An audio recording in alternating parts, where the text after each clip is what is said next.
Et bonsoir à tous, je voulais cette semaine vous faire un tutoriel carrément dédié sur comment on change un passe-coque et une vanne sur un bateau. Voilà. L'année dernière on avait déjà remplacé toutes les vannes et les passe-coques sauf une. Donc je me suis dit que cette année c'était l'occasion de faire vraiment une vidéo tutoriel. Allez, c'est parti.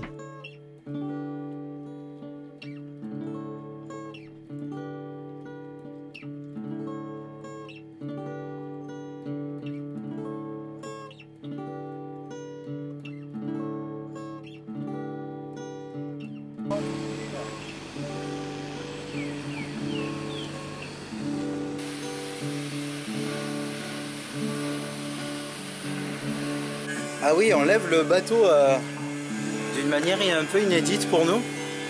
C'est des grosses barges qui sont immergées. On rentre avec le bateau à l'intérieur et puis ensuite donc on l'attache bien. Et ensuite la barge va se remplir d'air et donc flotter. Ça va sortir le bateau de l'eau et on va donc travailler sur la barge. Et ça a un gros avantage, c'est qu'il n'y aura pas les patins parce que du coup le bateau, pour être tenu, il est amarré en haut là, c'est ce qu'on est en train de faire. Quand il va être levé, il y aura juste sous la quille, il y aura les patins, donc nous on pourra travailler mieux que ça.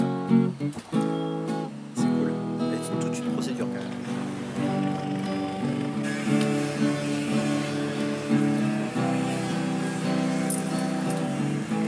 Donc Mataïva est arrimée à la barge là, et en fait on attend un plongeur qui va venir mettre une cale sous la quille, ou plusieurs, je ne sais pas.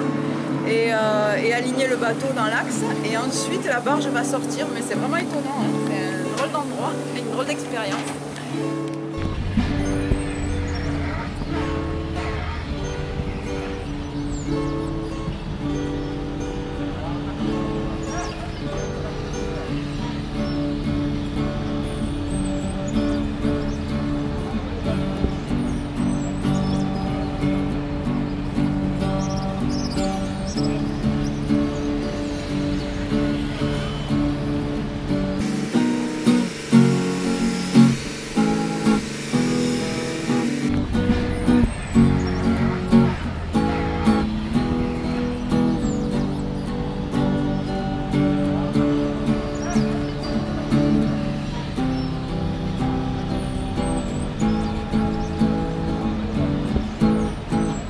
Salut Pélican, génial.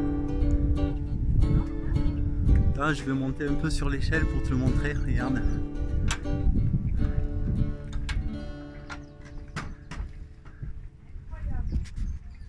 Salut Pélican, comment tu vas? Il est beau, hein? Génial. Tourne la tête, t'es pas content, on va le laisser tranquille. Et oui, alors du coup, grand soleil autour de Mataïva ce matin, mais cette nuit on a bien chargé, il y a eu des gros orages, alerte rouge sur la Guadeloupe, etc. Voilà, et puis j'ai un passe-coque à remplacer. L'année dernière, on a changé toutes les vannes et tous les passe-coques de Mataïva. Et il y en avait un qui n'était pas très accessible ici. Voilà, qui n'était pas très accessible ici parce qu'il est dans la salle de bain arrière et puis il est en bon état, hein, vous le voyez là, il est en très bon état, sauf que j'ai la vanne qui reste en position ouverte, je peux plus la fermer, elle est coincée et démonter juste la vanne c'est pas possible à l'intérieur, donc je vais changer tout ça. Voilà, et voilà notre Pélican de la journée en mode théière. J'ai du mal à faire la mise au point. Voilà. C'est joli, hein, la petite position couchée qu'ils ont. On dirait des théières. Entrons un petit peu dans le détail d'un passe-coque. Et pour ça, moi j'utilise, il y a plein de façons d'enlever des passe-coques. On peut y aller au Dremel, tranquille, par l'intérieur. Faire le gros bourrin avec une meuleuse. Là, il est question de pas trop faire le bourrin parce que j'aime pas ça. Et en fait, je vais donc rainurer en étoile un peu partout. Là, je vais continuer de le faire.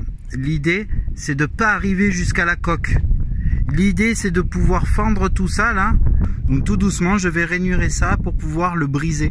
cet anneau et ensuite ça sortira tout seul de l'intérieur.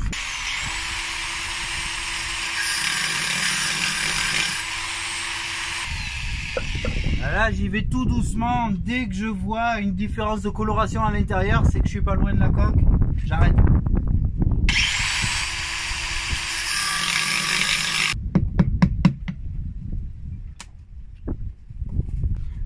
Voilà, l'idée c'est vraiment, vous avez vu, c'est d'y aller doucement. Hein.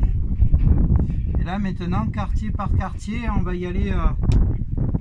Voilà, ça va tout seul là. Voilà. Donc voilà à quoi ça ressemble une fois qu'on a cassé tout ça. Donc évidemment, c'est enfoncé avec de la colle. Voilà, on n'en voit pas trop. Hein. Donc on passe à l'intérieur et je vais vous montrer, voilà, c'est la vanne d'évacuation du lavabo qui est à l'arrière. Et je vais vous montrer pourquoi je ne l'ai pas fait l'année dernière. Parce que l'accessibilité, voilà, c'est là-bas au fond là. Voilà. C'est même là-bas au fond derrière, là, voilà. Complètement là-bas dans le noir. Voilà pourquoi je l'ai pas fait l'année dernière. Parce qu'elle allait bien et bon là elle va plus.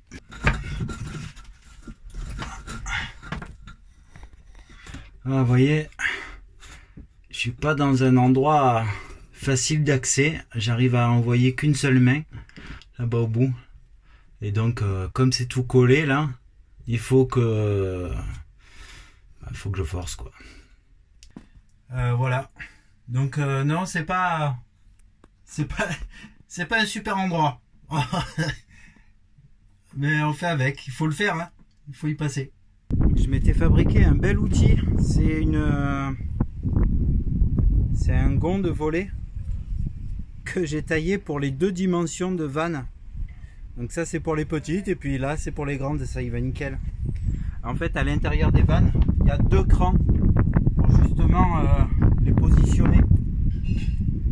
Il y a 2 petits tétons à l'intérieur. Donc avec ça, je peux tourner pour casser la colle. Et après c'est de le pousser, hein. Tout simplement. Hein.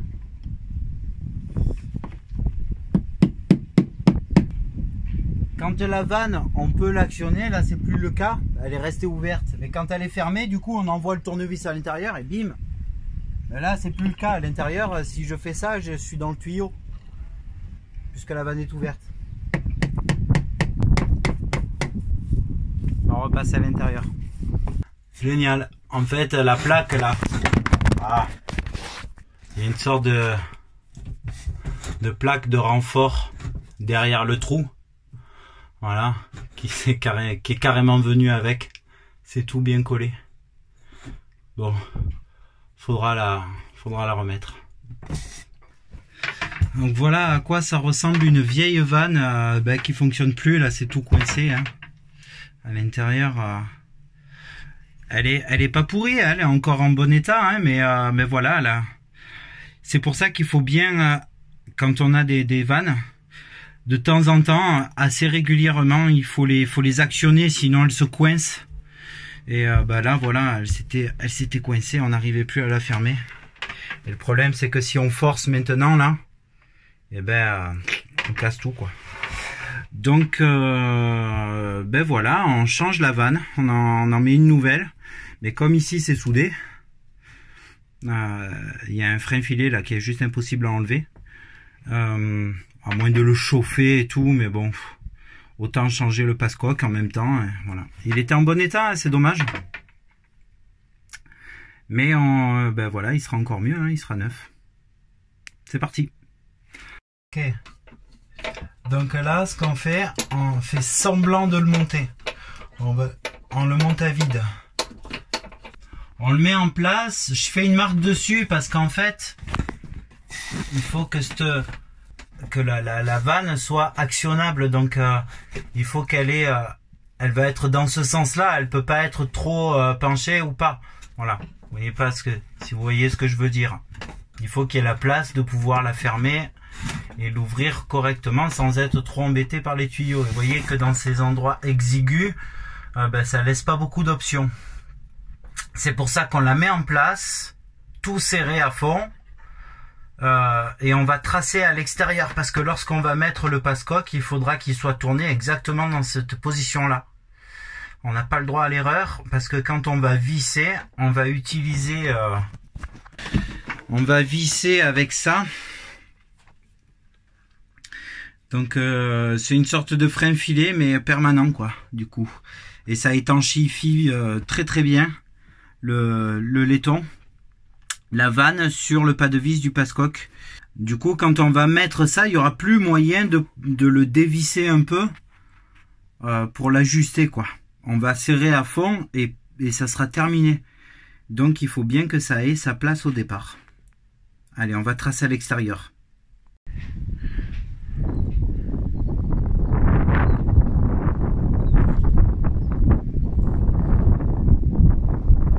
Bien nettoyé là, à l'acétone. Partout où ça sera gras, l'eau pourra rentrer. Et on n'a pas envie que l'eau rentre. Qu'est-ce que je voulais dire? Il y a moyen de mettre genre un coup de Karcher autour ou pour voir si c'est étanche? Faut pas faire ça avant de se remettre. Je crois que tu m'as posé la question l'année dernière. Et je dois pas me rappeler de la réponse. La même réponse. Le joint qu'on utilise pour les passe-coques, c'est un joint spécial. Et la marque Sika en fait, voilà, en petite quantité, c'est pratique. Là, j'en ai qu'un à faire parce qu'après, ça a quand même tendance à sécher une fois qu'on a ouvert le tube. Et donc, chez Sika, c'est le 291i. Voilà.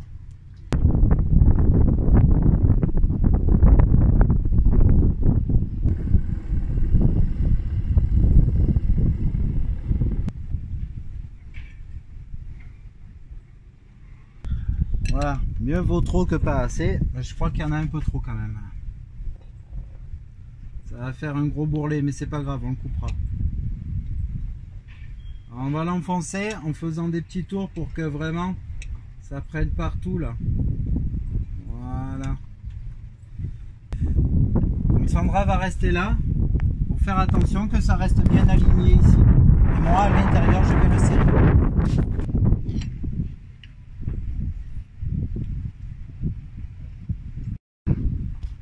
Donc voilà le passe-coque posé.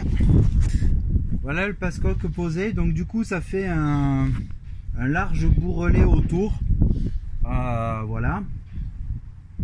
Qu'il faudra couper, on ne le laissera pas. Alors j'ai serré, mais pas à fond.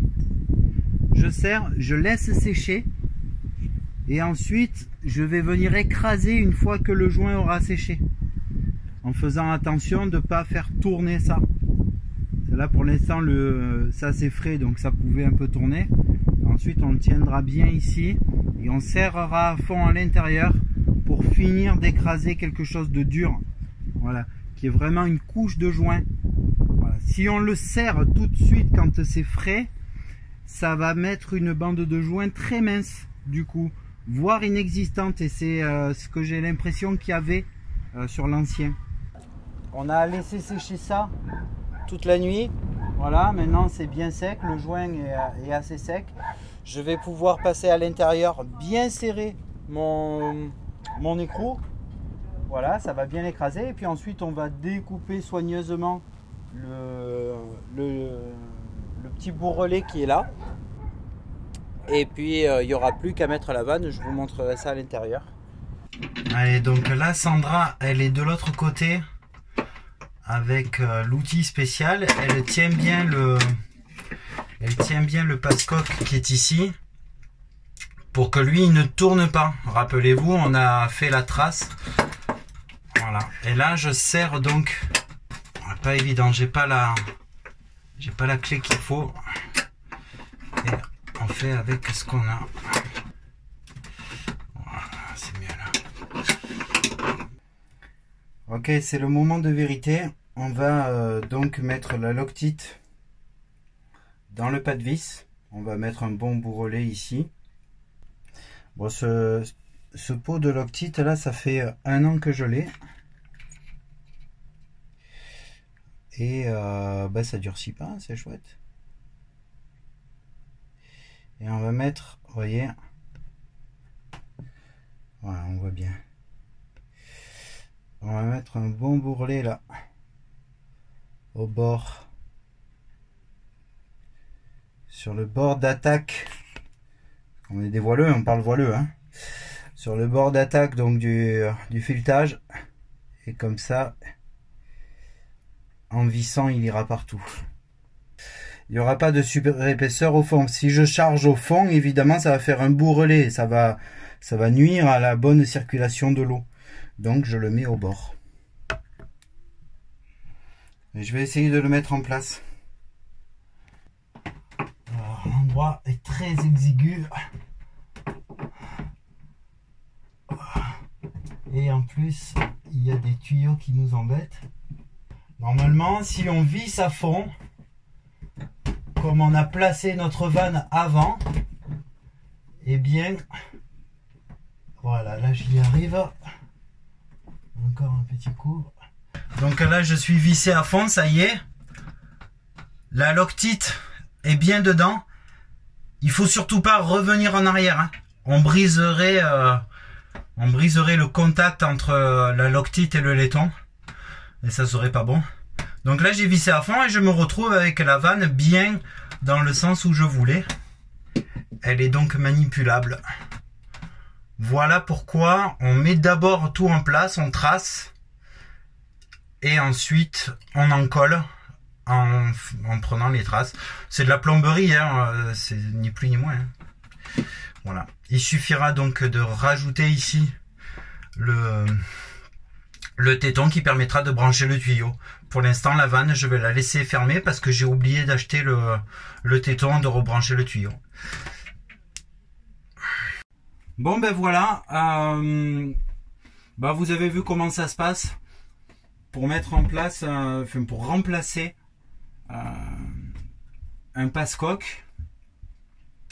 Donc pour enlever un ancien passe-coque, quel qu'il soit, là avec cette façon de faire à la disqueuse, alors il faut vraiment y aller doucement, il faut être très précis, savoir un peu manipuler sa disqueuse.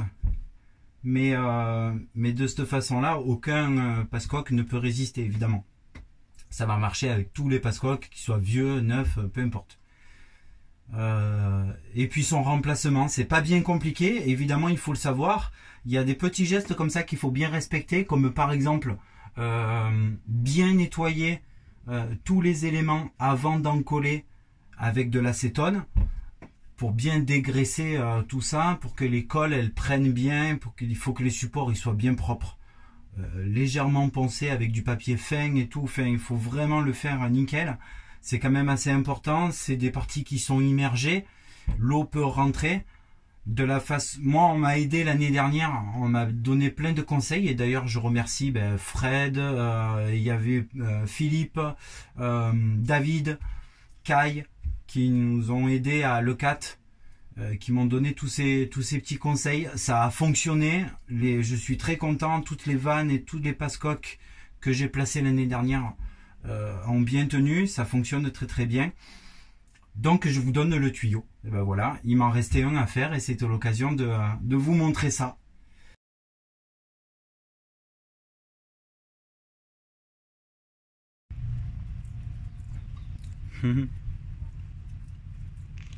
J'essaie d'être minutieuse sur le bouchage des micro-trous là, avec le primaire. Il y en a, hein? Ouais, je suis probablement en train de faire le truc le plus sexy du monde. Je nettoie la chasse d'eau des chiottes à la brosse à dents. Ça me rappelle mes vieux souvenirs militaires. On apprend ça à l'armée. Ça sert à ça à l'armée. Voilà. Voilà. Ces petites pièces qui baignent dans le caca, c'est génial. En même temps, c'est le nôtre.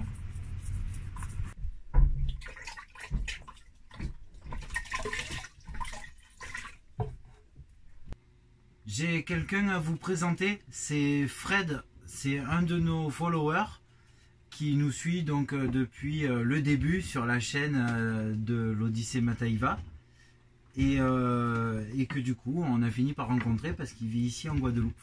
Alors voilà, je te présente Fred. Fred qui nous suit sur YouTube comme vous et on a la chance de passer pas loin de chez lui et du coup et en plus il vient nous filer la main là pour la coque aujourd'hui. C'est parti, on va lui mettre un pinceau dans les mains parce que c'est pas tout ça, mais t'as encore les mains propres. Ouais. Allez. La peinture en miroir, ça s'appelle. Mais je crois qu'il avait dit qu'il aimait pas peindre. Allez, chacun d'un côté, le premier arrivé au bout a gagné. Chiche. On gagne quoi? Une nave.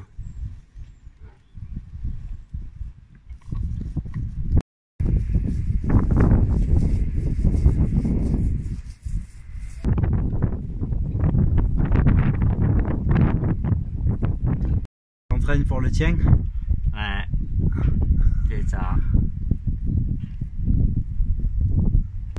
Ah ouais, c'est plus joli quand même. Il faut se faire beau sous l'eau pour les dauphins et tout ça. À la vôtre, les ouvriers. Voilà comment on aime vivre aussi la chaîne YouTube. Ben, c'est des rencontres dans le virtuel qui parfois se concrétisent dans le réel, quoi. Et ça, c'est plutôt cool. Et je tiens à vous remercier, vous êtes toujours plus nombreux sur la chaîne à venir vous abonner. Donc ben voilà, ça nous fait plaisir. Et là, les dernières vidéos, plus ça va, voilà, ça marche très très bien. Donc ça veut dire que ça vous plaît, ça veut dire que ce partage il est riche. Et voilà, ça c'est des échanges qu'on aime avoir avec vous. Allez, c'est parti, Mataïva retourne à l'eau.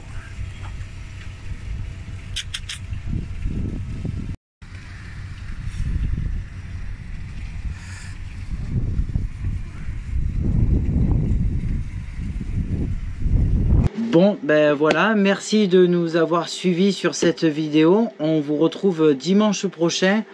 On vous embarque sur la nave retour pour aller jusqu'à Marie-Galante. Et on vous proposera aussi encore de belles images grâce au soutien de nos followers fidèles. Et un en particulier que je remercie, qui nous a aidé à retrouver du matériel de qualité. Trop la classe. Pour continuer à vous faire rêver avec de belles images. Voilà, bonne semaine à tous, des bisous salés à tous. À tous. À tous. À tous, pour tous, et Aramis.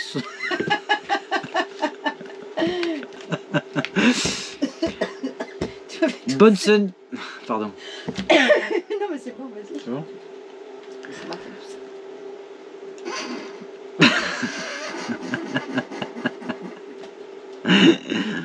D'accord.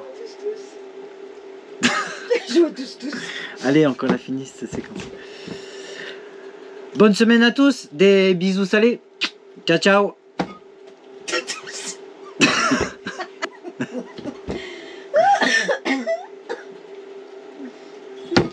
Coupé.